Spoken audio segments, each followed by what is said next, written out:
가난 명상 시카고 팡스 시간입니다. 3월인데 지난 2월 초에 내렸던 많은 눈, 15인치 이상 왔는 눈이 아직도 녹을 줄 모르고 덮여 있습니다. 그러나 세월은 결국 이 모든 눈들도 결국 녹아 없앨 것입니다. 우리 머릿속에 때때로 쓸데없는 생각들을 많이 지나갑니다. 그래요. 쓸데없는 영양가가 있는 그런 생각도 있겠지만 대부분은 쓸데없는 생각들, 영양가 없는 생각들입니다. 이런 것을 잡생각이라 그러죠. 혹은 잡념이라 그럽니다. 어떤 생각을 원치 않는데 반복적으로 이 잡념이 자꾸 떠오르기도 합니다. 잠 못 이루는 밤이 되죠.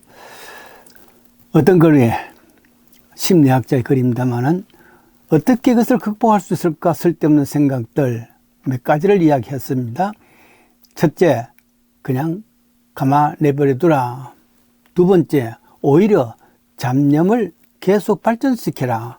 세 번째, 잡념에 전혀 다른 생각들을 시작하게 해라. 네 번째, 잡념을 그만두는 노력을 해라. 가령 숫자를 센다든지 하는 그런 이야기죠. 다섯째는 멍 때리는 연습을 해야 된다. 이런 몇 가지 말들이 있었습니다만은 걱정도 팔자죠. 걱정도 팔자라 했을 때의 영어 수거에는 worry wart입니다. wart는 뭐냐면 손발이 나는 조그마한 사막이죠. 사막이 별거 아닌데 그러나 늘 그 생각이 나는 그런 모습이죠. 그 worry wart라는 여러 참 잡생각, 그 모든 참 걱정도 팔자다 했을 때 그 말이 계속 뭔가 떠오르는 그런 말을 생각하리라 봅니다. 그래요. 쓸데있는 생각을 해야 되지 않습니까? 핸드폰이 없던 시대에 호랑이 담배 피우는 시대라 그렇게 말할 수 있겠죠. 오후 6시가 되면 어김없이 남편이 집에 도착을 합니다. 퇴근해서. 그런데 쓸데없는 생각을 시작을 했습니다. 왜냐하면 6시가 되어도 오지 않습니다. 무슨 쓸데없는 생각이냐면은 혹시 자동차 사고로 났느냐? 눈이 많이 왔었는데 이런 생각을 해보죠. 그런데도 7시가 되어도 소식이 없습니다. 자동차 사고로 병원에 입원했나? 이런 생각을 합니다. 퇴근길에 있을 모든 병원들 생각해 봅니다. 8시가 되어도 오지 않습니다. 너무 큰 자동차 사고 나서 전화도 할 수 없고 병원에 지금 누워 있는가? 꼼짝없이. 그런데 그래도 소식이 없습니다. 틀림없이 영안실로 갔을 것이다. 영안실에 누워있을 남편을 생각하니 불쌍하기 짝이 없고 멋모르고 놀고 있는 아이들을 보니까 눈물이 앞을 가르면서 엉엉 소리내어 웁니다. 아이들은 깜빡 놀랐습니다. 토끼 눈같이 해서 엄마 왜 그래? 쓸데없는 생각이지요. 그리고 그래도 오지 않습니다.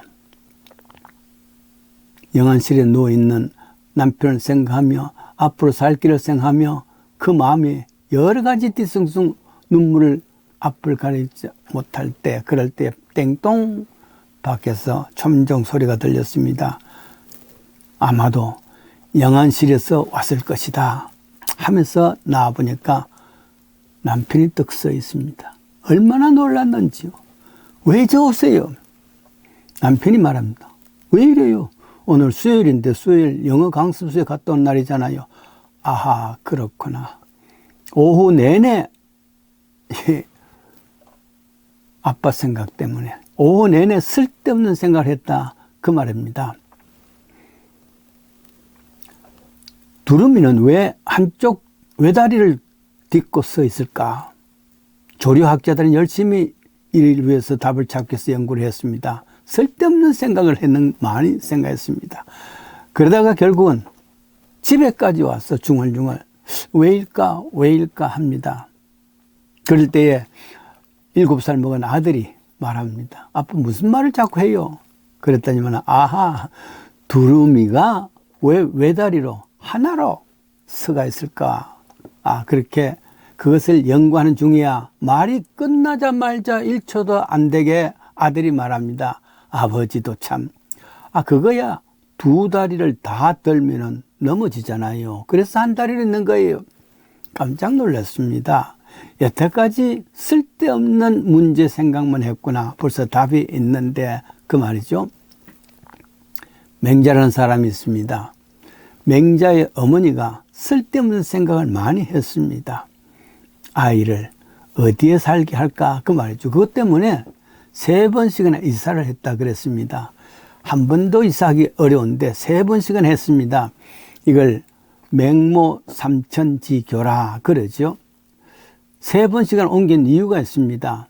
처음에는 집을 옮겼는데 그 가까이에 공동묘지가 있고 또 사람을 장례하는 장례식장이 있단 말이죠.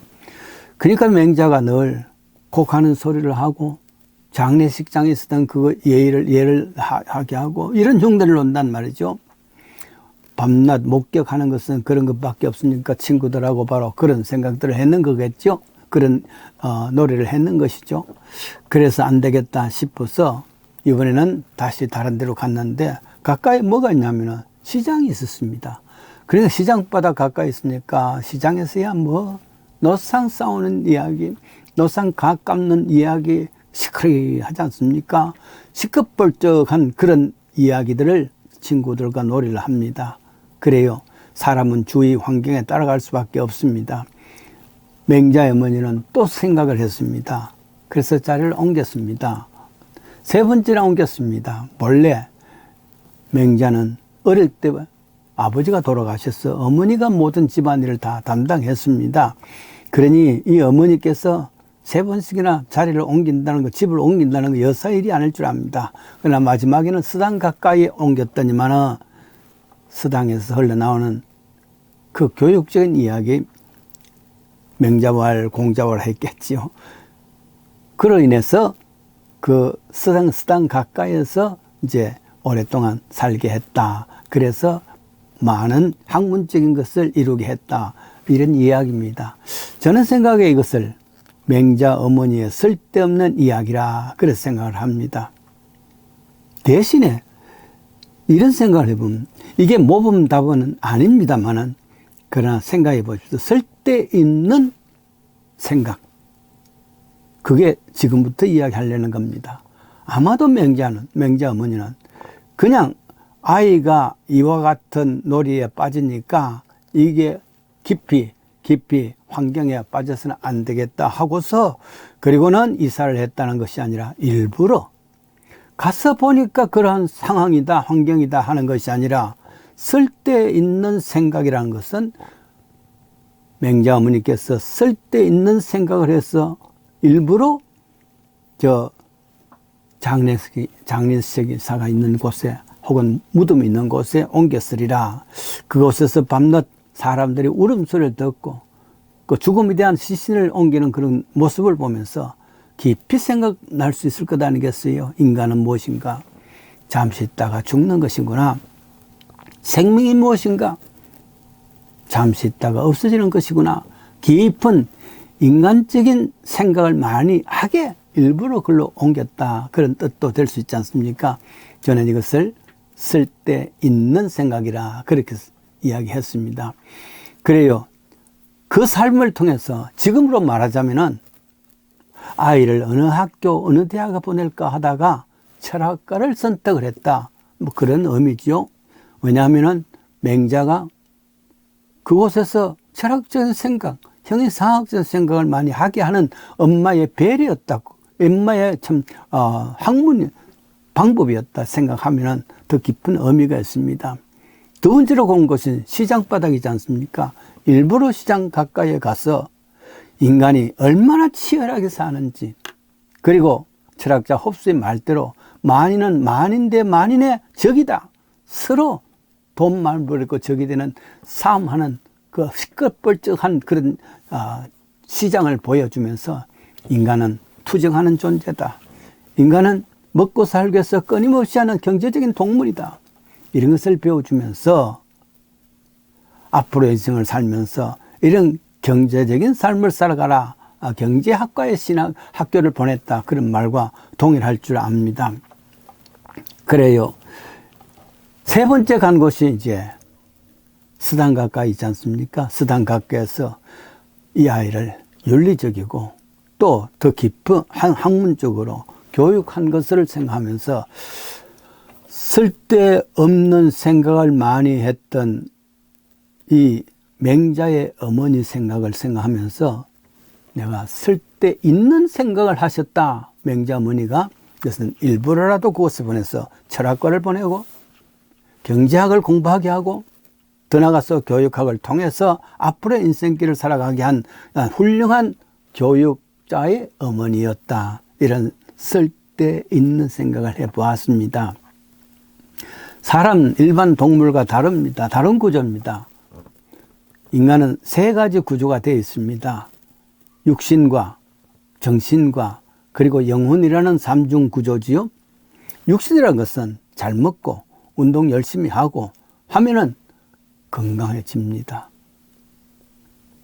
정신은 먹는다고 운동한다고 그 정신이 성장하는 것은 물론 아닙니다.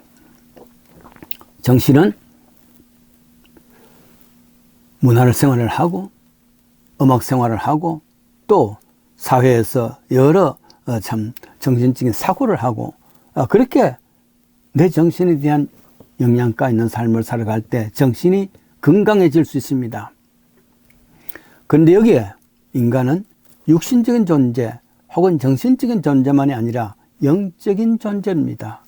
영적인 존재라는 것은 많이 먹는다고 책을 많이 읽는다고 문화생활을 한다고 그 영혼이 자라는 것은 아닙니다. 영혼이 자랄 수 있는 유일한 방법은 영혼의 본체 대신 하나님과 참 끊임없는 교제를 통해서 자랄 수 있는 것이다. 하나님과 교제한다는 방법은 내가 하나님 앞에 교제하는 방법은 기도하는 것이죠. 하나님께서도 우리를 향해서 교제하십니다. 하나님 말씀이죠. 말씀과 기도 없이는 내 영혼이 자랄 수가 없습니다. 아무리 열심히 운동한다 해도 아무리 많은 것을 맛있는 것을 먹는다 할지라도 아무리 문화생활 정신적인 생활을 한다 하더라도 내 영혼은 자랄 수가 없습니다. 그러면서 다른 것 쓸데없는 것으로 내 영혼을 자라게 하는 것이 아니라 하나님의 말씀과 또 하나님 앞에 기도하는 그 기도의 영적인 삶을 통해서 하나님과 끊임없이 교제할 때에 내 영혼이 자란다 그랬습니다. 그래서 디모데 전서 4장 7절의 말씀이죠. 망령되고 허탄한 신화를 버리고 허탄한 신화, 괜한 쓸데없는 생각하지 말자는 말이죠. 오직 경건에 이르기를 힘쓰라. 경건에 이른다는 것은 하나님과 끊임없이 교제하는 것입니다. 육체의 연습은 약간의 유익이 있지만은 경건은 범사에 유익하니 금생과 내생에 약속했느니라 말씀입니다. 쓸데없는 생각에 사로잡히지 말고 쓸데있는 생각에 사로잡히면 무엇보다도 내 영혼이 자라기 위해서는 쓸데없는 일에 시간과 또 방법을 사용하지 말고 끊임없이 쓸데있는 생각, 하나님과 나와의 관계를 생각하며 기도하며 말씀 속에 내 영혼이 점점 잘 장성하기를 간절히 원합니다.